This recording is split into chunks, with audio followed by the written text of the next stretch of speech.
Hi, we're back here in the locker room with Billy Schweim on 97.3 ESPN and the 97.3 ESPN mobile app. Saturday, June 6th, for D-Day. I love those. I love all those. I like the movie Saving Private Ryan and Great Longest movie. Day. Great movies. Great movies. Great stars in them. Real too. Yeah, a lot of great stars in them. I was sad that Tom Hanks died in that movie, Saving Private Ryan. I was really sad. I thought he'd make it through. Yeah, right. You know, that was kind of like a letdown at the end. But all right, Scooter, we're waiting for. We're hoping we're going to be talking with Maria Taylor from ESPN. She's ready. Scooter, I'll tell you what, man. You know, when we're in the studio, we get an opportunity. We have the big TV going. We don't hear this, obviously hear the sound, but we can see the TV. And we've been watching Maria for the last couple of years on College Gameday. And I wanted to get her on because she's a Georgia Bulldog, and I love Athens. So let's go to the sports hotline and welcome into the locker room from College Gameday. She's the host and sideline reporter, Maria Taylor. Welcome into the locker room, Maria. Hey, guys. Thank you so much for having me on today. How you doing today? I'm doing good. You know, it's funny. I've been quarantined in a house, and I'm so used to being on the road and just, like, flying all over the place. I mean, usually I take about 4 or 5 flights a week. And so I've been stuck here, and it's been good because I've done some work on the house. So, you know, I forget that it's Saturday, and today's supposed to be the work day where you're, like, painting or something or, like, planning something. But I'm just I haven't got moving yet, you know. We had to book you on the show, and, you know, you got to put that off for a few minutes. Maria, I've been dying to get you on because I really enjoy your work on College Gameday. And when I went to school, I went to college at Lees McRae College in Banner Oak, North Carolina. And I played football there, but we used to go down road trip to Athens, and I'll tell you what, man, no better place to watch a football game than in Athens. Man, of course I'm going to agree with you on that one.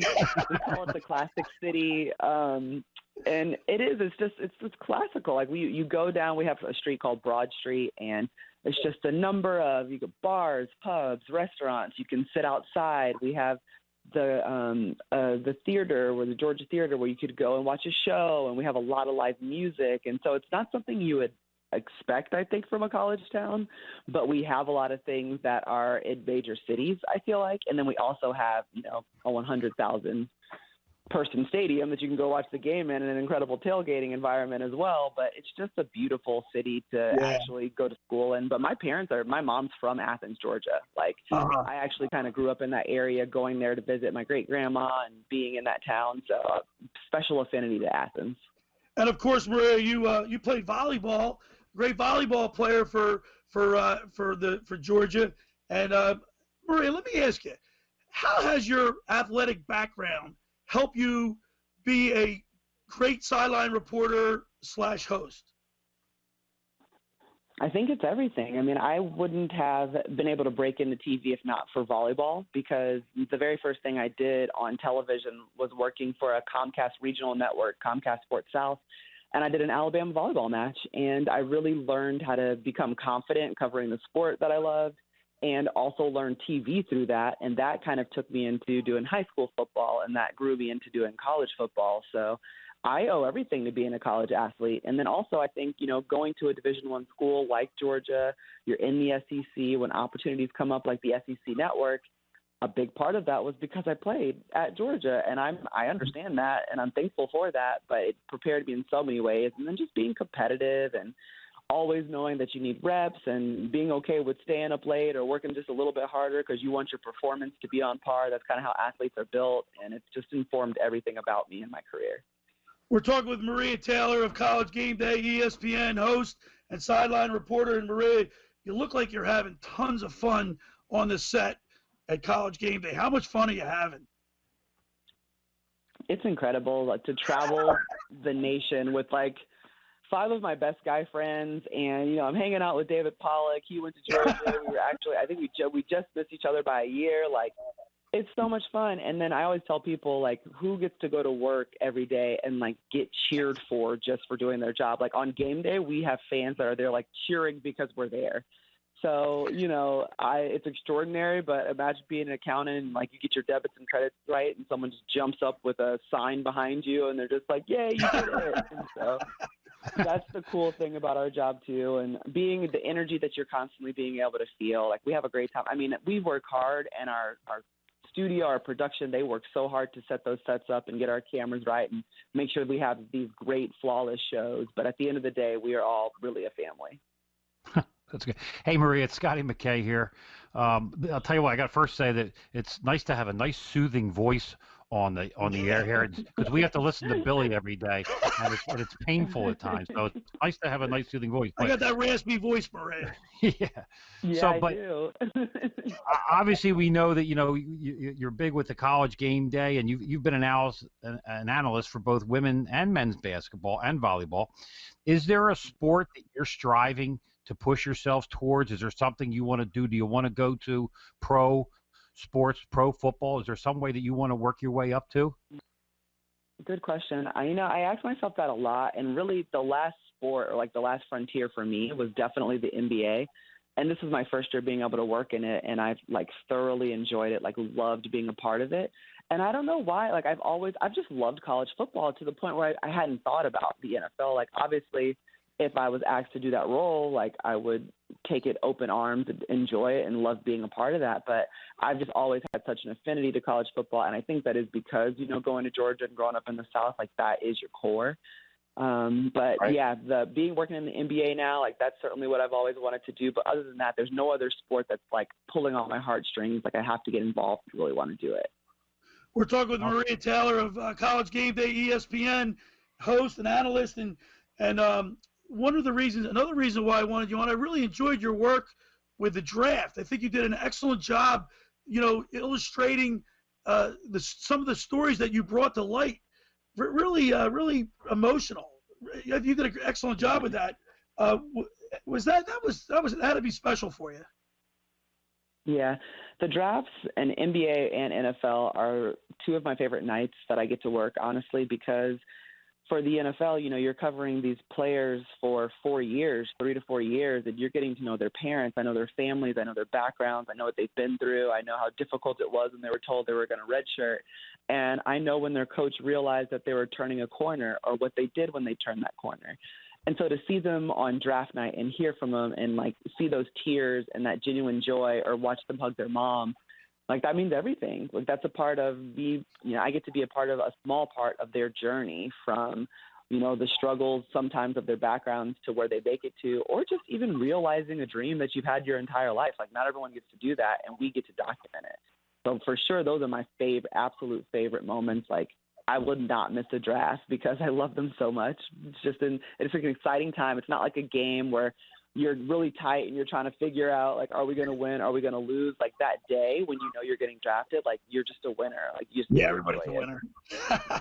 Now, Maria, of course, right. We've been struggling. The sports world has been struggling with the COVID-19, and of course the racial strife that we've been going through. Maria, I just want to ask you a question. I know you were on the First Take the other day with Stephen A. Smith, and I want to know, what do you think? How will the camaraderie among players, will that be able to withstand all what's going on today, you think? I think probably the one place that it has the best chance of withstanding, dealing with the racial inequities and trying to help people understand, become more tolerant, to educate and have empathy would probably be a locker room, because there's no place where you depend more on your brother or your sister. Right. Than you do on a football team or a basketball team. And, you need one another in order to be successful. And I think all that's happening is, a lot of eyes are being opened to, okay, this is my teammate's daily struggle, or this is what my teammate thinks about on a daily basis, or this is what my teammate's grandfather felt or went through, and this is what his mom taught him. And for the first time, those conversations are happening, and a white quarterback is being forced to sit down with his black receiver and say, yo, man, like, I didn't know that you had to have that conversation with your son. I'm not having that conversation with my son. Like, help me understand what that means to you. And so I think it's going to build locker rooms. It's going to build camaraderie, and the team that wins the Super Bowl this year is probably going to have to go through more soul searching than they've ever had to before to make it to that point, but they'll be better for it. And, they're going to learn so much throughout it, and maybe as a country we'll learn from them. I'm hoping that they're some of the thought leaders and they're some of the leaders in bringing back some kind of peace. Yeah, Maria, I agree with you. I think we need sports, especially this time. Sports brings everybody together. You know what I mean? It's just like almost like representative of society in whole. Like if people see what the athletes do, then it like kind of works its way out. You know what I mean? Uh-huh. No, I definitely do, because I think at the end of the day, people, it doesn't matter race, creed, sexual orientation, what you had before you came into the stadium. When you're in there, it's like, what team are you with? I don't care. Like, I'm just trying to figure out what team you're supporting. And I think what's cool about this moment is, for the first time, we're saying, you know what? It's what team you're with, but I also want to spend some time understanding who you are. And that's the most important thing. And so once we collect both of those things into our sports world, then nothing's going to be able to knock it off its axis, when we are accepting of all people and understanding, and we're getting to know every single person, and then love on them because they're the team that we love, and then love on them because they're the fans that we're all fans together, or something like that. Amen to that, Maria. Now, Maria, you're closely associated with college football. What's the scuttlebutt? Season going to start on time, and what are you hearing from your sources and your bosses? How can we anticipate college football starting on time? Yeah, I think it's going to start on time. There's no doubt in my mind that it will. Or it's going to start, I guess I could see it being pushed. Say it's pushed to October, because we know that the NBA is going to end October 12th. But still, we're going to have games. I think maybe there's a possibility that you might see less non-conference games, or, some of those games that we were already talking about before. Like, why is Alabama playing XYZ right now? We might not see those games, but at the same time, we're going to have conference champions. We're still going to have a playoff. I think there'll still be a national championship, and we might even see some family members or fans in the stands by the time we roll around a football season. And, obviously we're all depending and waiting as a country on a vaccine, as a nation, as a globe, on a vaccine. And as we inch closer to that, the more likely we are to have a normalized sporting environment moving forward. Well, Maria, listen, we don't want to see you in a mask. We want to see you smiling with that big, bright smile on College Game Day. And I can't thank you enough for taking time out of your day to spend some time with us here in the locker room with Billy Schweim. Thank you so much, guys, for having me on. Have a great day, a great show. All right, Maria Taylor, thank you so much. How about them dogs? There you go, Scotty McKay, Maria Taylor of College Game Day. She does a great job. I love the way she interacts, Scooter, with the guys on the set, the student body behind her. Cool. I love it. Yeah. You got to have listen, man, we got to have fans in the stands for college football, Scooter. Well, I agree too. I was going to say something there at the end, but I tell my kids that I coach all the time, I said, you got to stay involved in sports, because if you don't, and there's all that downtime, you'll find something else to do. And typically it's not something great. It's something mischievous or, off the track a little bit. And that's what sports do. It pulls everybody together. It keeps them focused on something. And Maria said it eloquently that, her playing sports in high school and college prepared her for her future career. Yeah, well, absolutely. Obviously, she graduated with a degree in journalism and communications, but she's, being in a sport certainly helps you, if you're going to work. All right, the first hour of the locker was powered by Surety Title. Surety provides comprehensive title insurance and protection, professional settlement services for home buyers and sellers, real estate agents and brokers, lenders, home builders, and developers, and attorneys to facilitate real estate purchases, construction, and refinances. Surety is an industry-wide leader with a team of experts that will help you through the entire process from contract signing to closing, from the shortest center city and every place in between. Surety Title is there for you. For more information, call Ron Conklin at 856-988-8900. And friends, let me tell you about Maserati, the main line, located minutes from downtown Philadelphia. They offer a customer-focused car buying experience designed to exceed all expectations, and invite you to stop in and learn about their entire line of premium luxury vehicles, including the sporty Ghibli midsize sedan and the class-defining all-new Levante, the only SUV worthy of being called a Maserati. Maserati, the mainline, is a national leader in Maserati certified pre-owned sales. The experience does not end at the point of a sale, as Maserati, the mainline, offers free pickup and delivery for scheduled service appointments. So add a little bit of flair to your next new vehicle. Call my good friend, Michael Pileggi, at 484-804-4800. That's 484-804-4800, or visit them online anytime at motml.com. And friends, let me just about everybody in our area has heard about the Jersey Man and Philly Man magazine that is run by ex-Philadelphia tight end Ken Dunnick. But were you aware of their private business network they call the Legacy Club? Every month they hold private events at upscale locations in Philadelphia and South Jersey that attract over 200 top business people.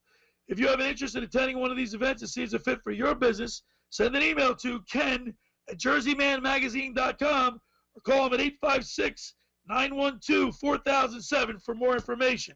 All right, when we return, we'll wrap up the first hour. You listen to The Locker Room with Billy Schweim, Scotty McKay on 97.3 ESPN and the 97.3 ESPN mobile app.